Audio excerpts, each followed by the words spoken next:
Hey everyone, welcome back to my channel and another episode of the Never Seen It series where I give you my honest thoughts and opinions about these films that I've never seen before in my entire life. I always start with the best of the batch and end with the worst. Everything else falls in the middle in between. And I'm going to try to go through this as quickly as possible because I was supposed to put out this video last week and unfortunately I did not get to it. So we've got a lot of movies to go through. So let's get started with what did I love the most? And the one that I laughed the most at, well, there's actually a tie because they're both comedies and they both made us laugh really, like that's the most I've laughed in a really long time. So the first film I'm going to talk about really quick is Some Like It Hot. I highly recommend this film if you do not have it, if you have not seen it. This is the Criterion edition. They recently came out with the 4K format, so whichever one you want to go with, I highly encourage you to do so. You have Tony Curtis and Jack Lemmon as men who witness a mob murder. They're musicians, and they have to go undercover into hiding. They need to leave, and so they find out there's this opening in a all-female jazz band or just a regular band. They need female musicians, so they decide to dress up as women and go undercover to get out of there. And they join this all-female band where Marilyn Monroe is the lead singer, and it is just hilarious from there. This film is so funny. I did not expect to laugh as much as I did. It's a great film, such a classic. Like I said, if you don't have it, really recommend that you pick this one up. I really do. Moving on to my next favorite, and that is Liar Liar with Jim Carrey. Now, I have seen Liar Liar before, but like I always say, if it's a certain amount of time that I haven't seen a movie, it goes back into the never seen it because I forget about it. I completely forget about the plot line, the funny points, the highlights, so definitely had to rewatch this one. It's probably been about 20 years since I've seen it. This, in my opinion, is Jim Carrey's best performance. And the reason being is because this role for him was so physically demanding. On top of the regular acting that he is doing, saying his lines, he is so physical and he 100% commits to everything that he's doing. That is exhausting. So he really needs some recognition for what he did in this movie because it is fantastic and it's just so hilarious. It was so funny. We were all laughing, had a great time with it. So this is a recent Shout Select title. If you guys don't have Liar Liar in your collection, definitely add it in there. Okay. Let's move on to the middle of the pack. I either really enjoyed these or they're kind of on the lower end of the scale. So up next is Last Night in Soho with this awesome slipcover. I absolutely love and adore this slip. Okay, that's not the best part of the movie though. Wouldn't that be sad if the slipcover was the best part of the movie? No, this was a decent movie. I was really seeing that this movie divided a lot of people. Either you really enjoyed it or you really hated it, just did not like it. I fall in the middle on this one. I don't hate it. I don't think it's a bad movie. However, there could have been something a little extra to zhuzh it up just a little bit. I mean, there is a twist in this film, and I didn't see it coming until right before it was revealed. Then I guessed what it was. Kudos to myself.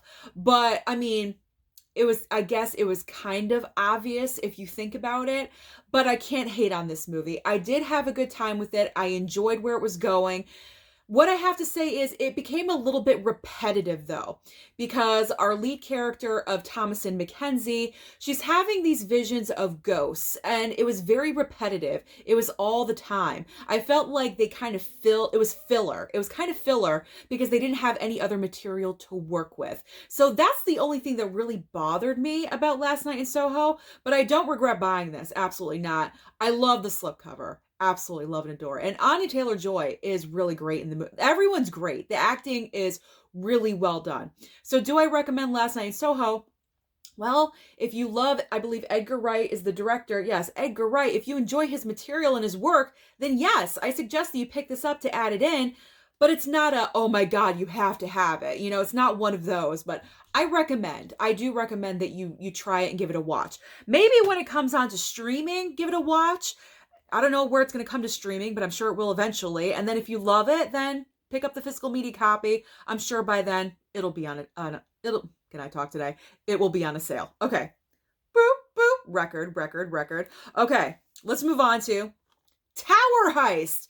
where's this movie been in my life?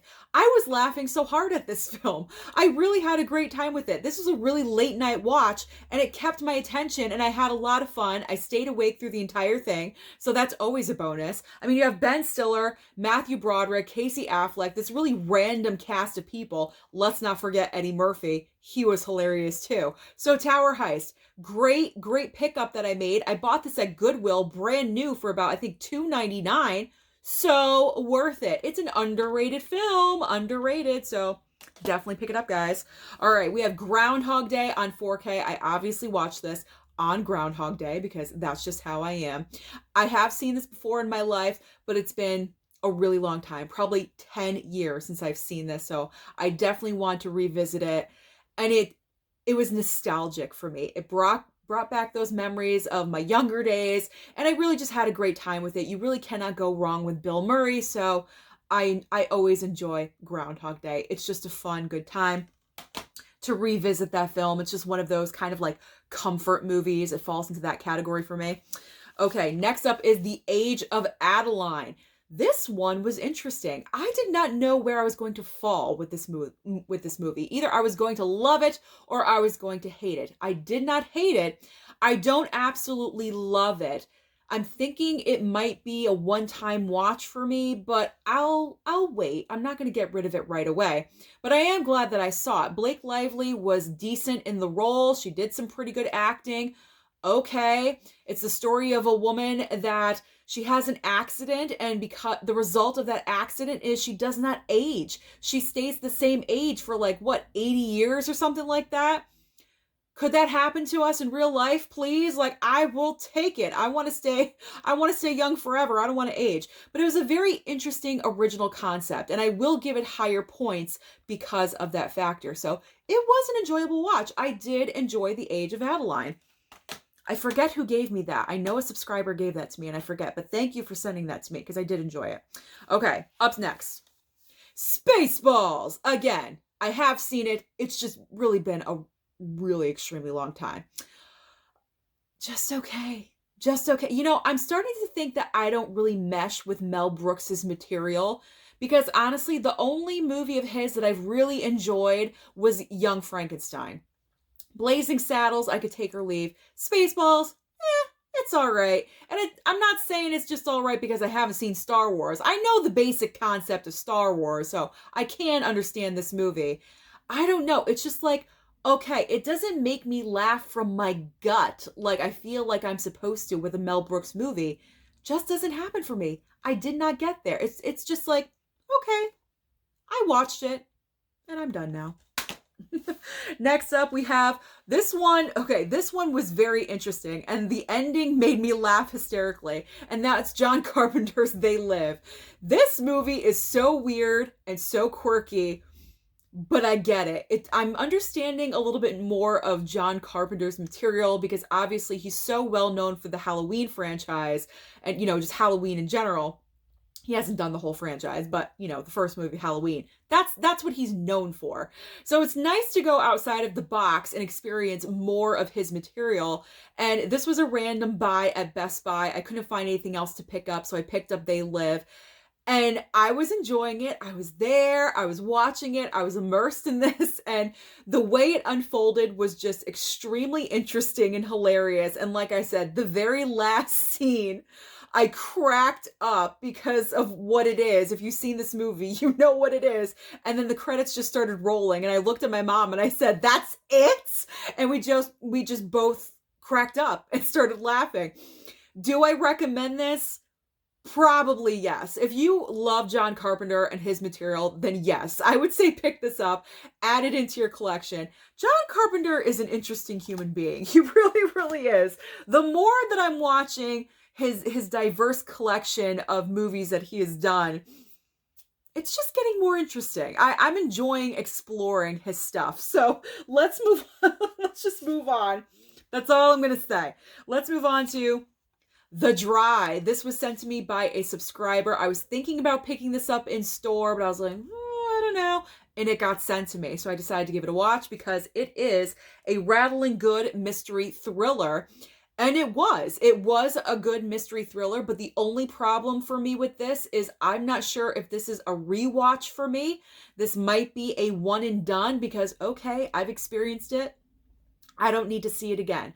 I will keep it in the collection for now, I believe, but it might be on its way out. It doesn't mean it's a bad movie. It's a solid movie. It's a good, solid movie. Not as twisty as I would have liked. I would have enjoyed a little bit more of a twist. It was kind of, I could figure this out. It wasn't really, but it was like kind of twisty, but not twisty enough. I love a really good twist, if you haven't caught on to that already. But The Dry, do I recommend? If there's nothing else and you're kind of curious about it, definitely stream it. Definitely stream this movie if you can. And, if you feel like shelling out $13 to pick it up, then I do recommend, okay, go ahead and pick it up. All right. Now I have the Steelbook and the 4K. Who Framed Roger Rabbit? Because I got to show off both. There we go. So I'll just show off the Steelbook. There we go. Who Framed Roger Rabbit? Obviously, I have seen this before, but it's probably been 30 plus years, probably since I was 10 years old, that I have watched this. So this was a great, fun revisit. And that's all I really have to say. It's a great movie. It's a classic. It's so sad because Bob Hoskins is no longer with us anymore. So that's the role that he's really known for, is Who Framed Roger Rabbit. How sad is that you're the best known in an animated movie? I don't know. But anyway, this was just a fun rewatch, revisit to experience it again. And that's really it. It's just a great fun watch. Do I recommend it? Absolutely. So get Who Framed Roger Rabbit. Okay. Luca! Yes, a part of my watching that I do every month, committing myself to watching more animated titles. I watched Luca, and it was a very cute movie. Mama Blu-ray and we watched this together, and it was great. She kept saying, this is one of the best movies I've ever seen. I don't know if it was just the magic of Pixar that just wafted over her. I don't really know what happened, but this was a great, cute watch. It does kind of make me want to revisit, get more into Pixar movies, I guess, but this was a great, cute movie, and it's an awesome looking steelbook. So I'm happy to have this in the collection.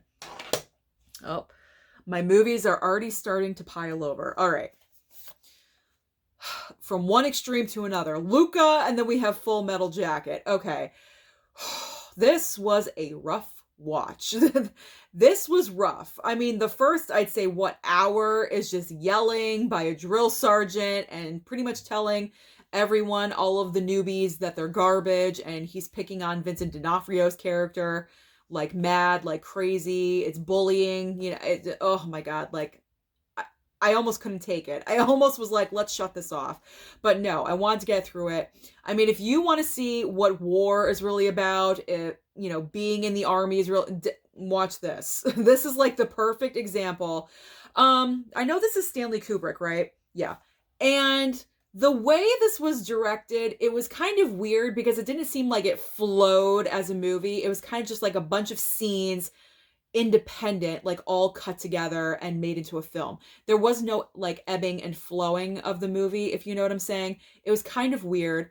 I'm not sure if that's Kubrick's style or not. Is that what he's known for? I don't know. This wouldn't be like my go-to war movie. I would probably choose Saving Private Ryan over this one if I had to watch one of them, but it wasn't a bad movie. It's definitely a classic film. I'm glad that I have it in the collection to experience it.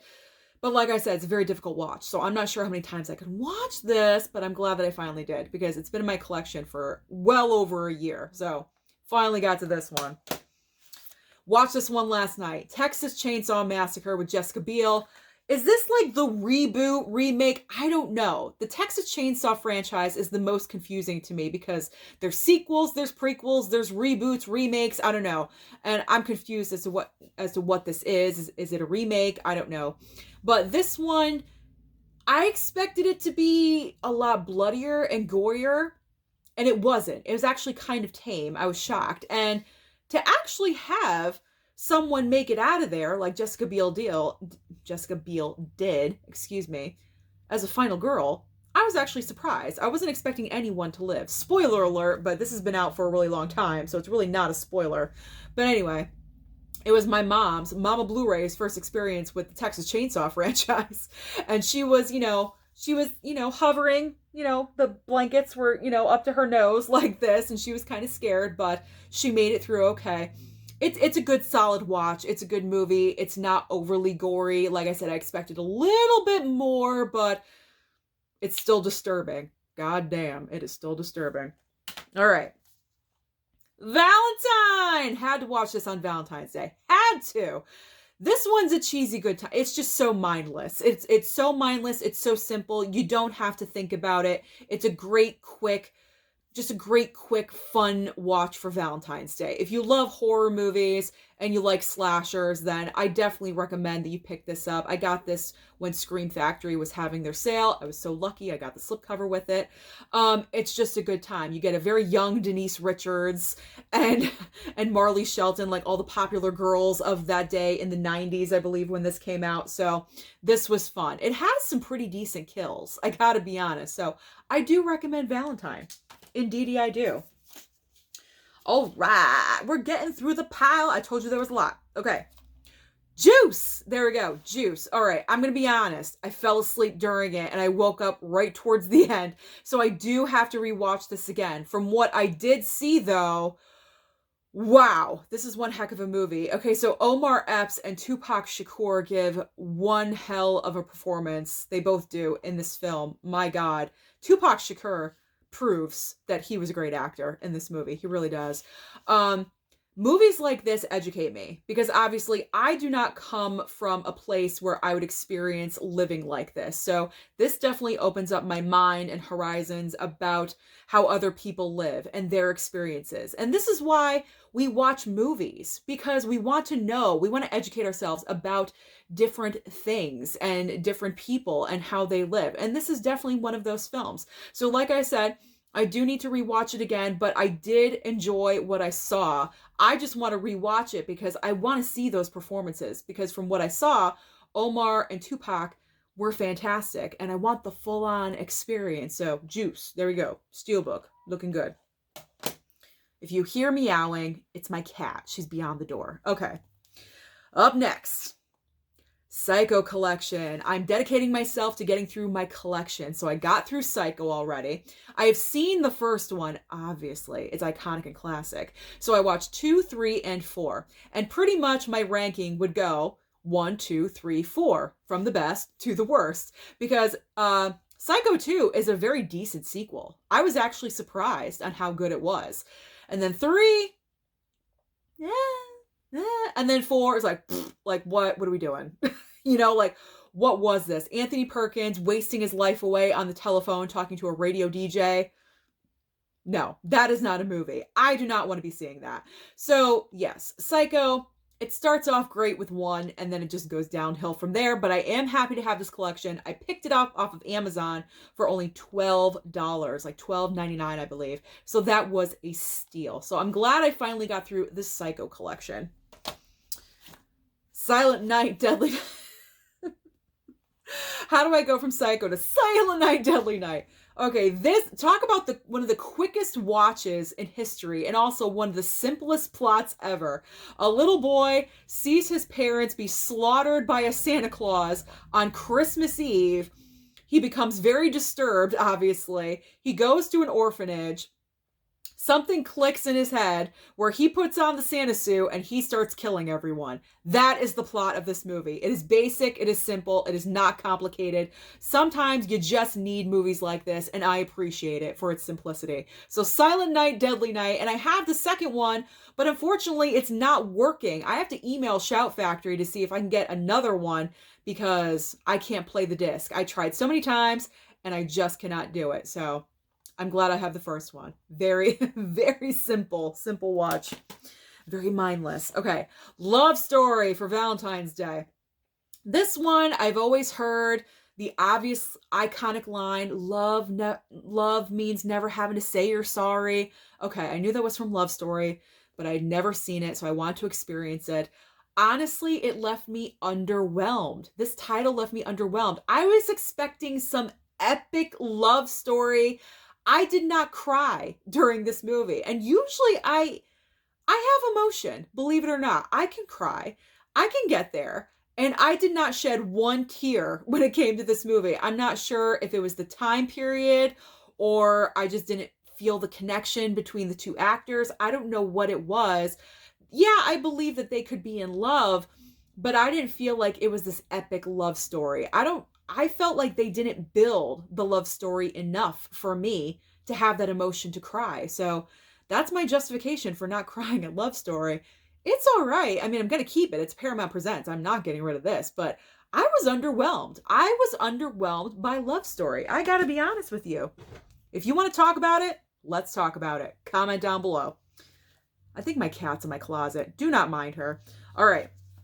One romantic movie that I did love was Sense and Sensibility. I did not expect to enjoy this film as much as I did. Emma Thompson here on the cover. Kate Winslet, my girl Kate Winslet. I love her pretty much in anything and everything that she does. And they play sisters. They're not married yet. It's during those times where you should be married at like 13 years old or something, and they're still not married off. And it's all about them finding love and romance and dealing with moving, being kicked out of their home, and just, a bunch of life situations. This was a great film. Emma Thompson on the cover here actually wrote the script for this movie. She won the Oscar. Definitely deserving because I highly enjoyed this film. This is a part, I've said it once, I'll say it again, a part of the Columbia Classics Volume 2 collection, because the nice slipcover that we have right here. So if you do not have that, I highly suggest that you get it because those movies in there are they're amazing. And this is one of them. So definitely get it. And if you can't pick up the collection, then just get Sense and Sensibility because I really enjoyed it. Okay. Do the right thing. Always say it like that. I'm going to say it like that until the end of time.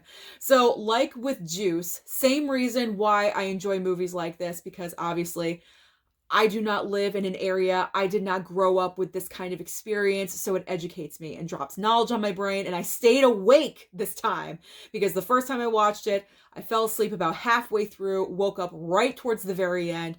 But this was a great watch. It's educational. It's eye-opening. It's jarring. It's shocking at moments, at times, not throughout the entire thing. But it really, I don't know. It gives you an experience. It gives you a movie experience. So definitely pick up Do the Right Thing. I found my copy for $14.99 at Best Buy with the slipcover, so you can find it too. Just go out there, try to find it. All right, let's round this out. We are almost done, guys. We are almost done with Alice, Sweet Alice. Okay, this one was interesting. I was really looking forward to watching this slasher because I've had it in the collection for a little bit and I really wanted to experience this one. It's got a very young Brooke Shields. She's our victim in the movie. She's the one that gets murdered and it's a whole mystery of who is the killer, who's the killer. Okay, the killer is revealed and I'm not going to say who it is because I don't want to spoil it for anyone that might be interested in this, which I do recommend that you watch it. But I was confused as part of like the motivation for why the killer was doing what they were doing. Like why? I had to look it up. I had to go on to Google and find out the answer because the movie did not really give the answer, the motivation. So that was a little bit confusing. If anyone else has felt the same way about Alice, Sweet Alice, please let me know because I don't want to be the only idiot in the room, if you know what I'm saying. But I did enjoy this. I really did. Definitely a classic. Arrow title. I highly suggest that you get it. It's an entertaining watch. It is kind of shocking when you find out who the killer is. It's very unexpected. I did not guess. I was guessing literally everyone under the sun, and I still did not get it right. So there we go. Alice, Sweet Alice. Pick it up. I highly suggest you do so. Urban Legend. This was a fun rewatch because I have seen this back in the day, but like I said, after a certain time, probably about 15 years since I've seen this. So this was fun to revisit. It's just a great slasher. It's mindless. It falls into the mindless category. You don't have to think. You just sit with your popcorn, your snack, your candy, whatever, and you just enjoy the hell out of it. So revisiting this one is always fun. I'm glad I picked it up. I love that cover. The cover is amazing looking. So definitely pick up Urban Legend. All right. Yes, I finally watched the final. Girls, guys, you have been I don't want to say harassing, but you have been pushing the final girls on me to watch this for so long, ever since you guys found out that I got it from a subscriber. So thank you to, I believe Chance is the one that sent this one to me. Thank you, Chance. I finally watched it. Okay, this was good. This was good. It was interesting. It was fun. It was a different idea. A bunch of people get sucked into an actual horror movie back in the day, and they have to figure out how to get out of it. It is very Friday the 13th. It's pretty much the exact prototype, exact same storyline of Friday the 13th. So if you enjoy Jason and being at camp, stuck in a movie, this is right up your alley. But it also has that dramatic emotional undertone, which a lot of scary movies do not have. So that's what makes it unique. This isn't even that scary. It really isn't. It's just, again, a fun watch. So definitely had a great time with it. Could have used a little bit more scariness and more gore, but that is okay. I guess, you know, the emotional factor won out over the gore, but that's all right. Final Girls, had a good time. I finally watched it. Yes, indeed I did. Okay. All right. Rushmore. I would say this is the like honorable mention towards the bottom of the list. And I hate to say that, but like it really wasn't keeping my attention. I was kind of bored with it, which I'm kind of finding like the majority of my criterions are turning out that way, and it's really like making me upset. But I feel like the criterions are letting me down. But I wanted to experience it, and this is why pretty much I only buy them with the, you know, the half price sale, because I don't want to pay full price to be let down. Rushmore, it was all right. It was okay. It's nothing that I'm going to go running to again anytime soon, but it's there in my collection in case I need to watch a, you know, a bratty 15-year-old, you know, I don't know, just a little psychopath running around. I guess you could say, like, he was so annoying in this movie. So freaking annoying. If you've seen it, you know what I'm talking about. Okay, let's get to the worst. I have two. What was the worst of this batch? Okay. Let's start with Arnold. I'm sorry. I hate to do it, but Sabotage is towards the bottom of Arnold's filmography. This is not a very good film. So Arnold here is like the leader of this, are they DEA or something like that? They are a group of like undercover agents, and they bust, they're like a bust ring. You get what I'm saying? Like they bust people for drugs and things like that. So yes, they're all like, they all work together, but they actually commit a crime, and then each one of them starts dying. And then Arnold's like at the center of it. And I'm thinking, is he the one doing it? I'm not going to like give it away or anything. I don't want to spoil it for anyone. But Arnold was like phoning this performance in. It was like, can you try to make an effort somehow, some way? He was literally sleepwalking through this movie. I was interested when the movie first started. I was into it. I'm like, yes, this is going to be good. But then as the movie progressed, you really just didn't like any of the characters. And towards the very end, I could give a shit about like any of them or Arnold's character. Like I did not care. I didn't care. And I want to care. I want to care about something in the movie. And that just did not happen. So Sabotage, I do not recommend you to buy.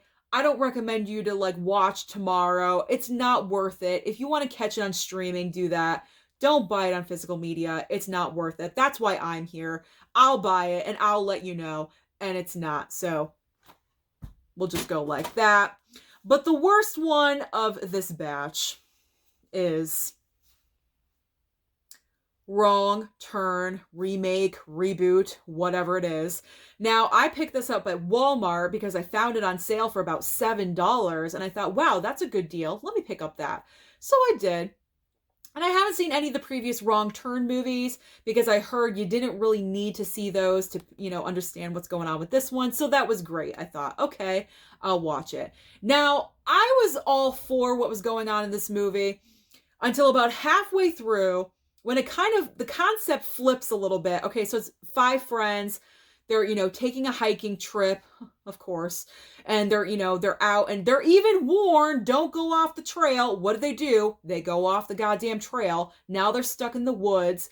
And it's a little bit like Hunger Games. There's like a bunch of traps being set, and they're tripping, they're falling, they're being impaled on things. Okay, I was kind of for what was happening in the woods. If we stayed in the woods, I would have enjoyed this movie a lot more, I think. But once we got to the secondary plot of the foundation being brought in, what?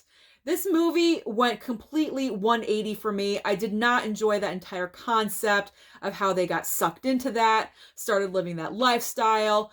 I checked out. I completely checked out. I'm like, this movie's freaking stupid. I'm probably going to get rid of it because I'm most certain I will never watch this film again. I have no desire. So, you know what happens to movies where I don't really like them and I don't enjoy them? They get thrown across the room. So that is everything that I have been watching lately, but let me know down below, what have you been watching lately? Don't forget to like and subscribe down below, and I'll see you next time.